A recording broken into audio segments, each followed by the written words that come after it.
Välkommen till Rapportkommentarer direkt. I studion har jag Soltech Energys vd Stefan Erlander. Varmt välkommen hit. Tack så mycket.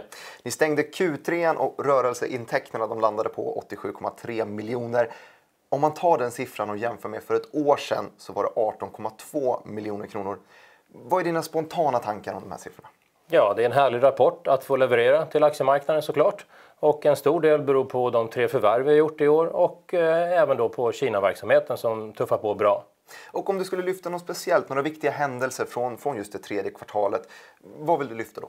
Om vi hänger kvar vid Kina, Advanced Soltech då, som vi ska särnotera i början på nästa år som vi sa nu, har valt Carnegie och DNB som är självklart väldigt kompetenta spelare som vi har med oss.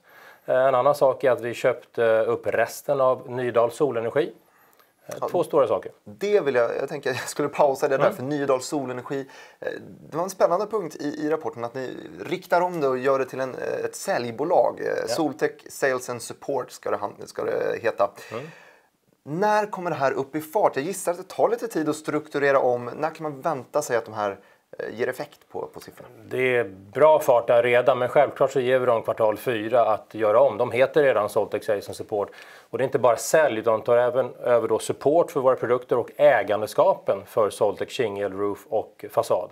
Och även utveckling av framtida produkter. Så det blir ett sales- och supportbolag för våra andra dotterbolag, för återförsäljare och även för moderbolaget då.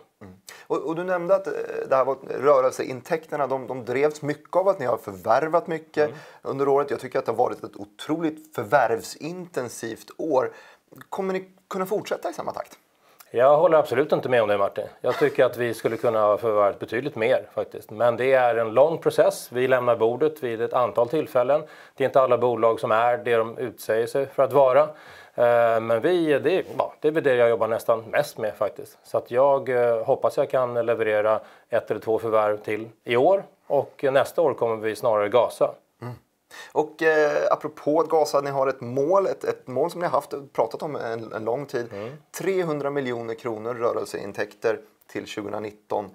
Du skriver att det kommer uppnås i rapporten. Grattis till det först och främst. Har ni kommunicerat någon nästa mål? Nej, det har vi inte gjort. Och då kan jag inte göra det här heller som du vet. Men mitt mål är att absolut göra det i slutet på året eller början på nästa. Och det kommer självklart vara en god tillväxt på de målen. Och apropå målsättningar så angående Kina-verksamheten så har vi länge pratat om det här 605 megawatts-målet.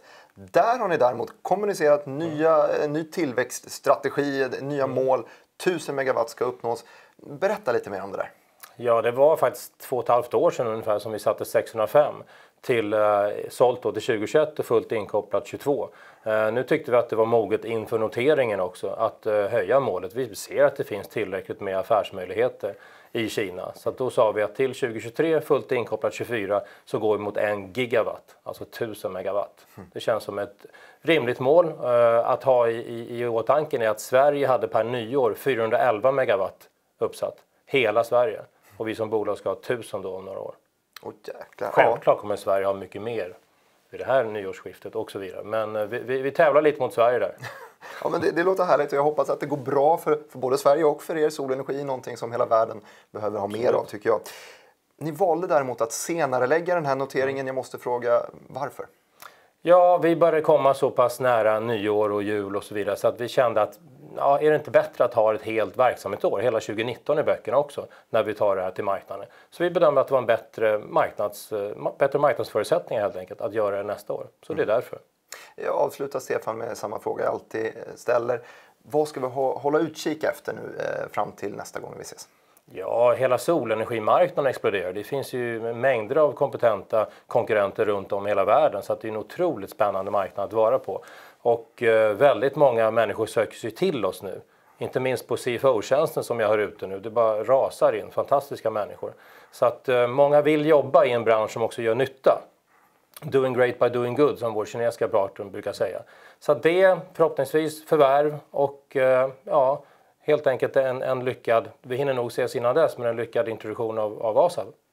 Då får jag önska dig lycka till. Tack så mycket.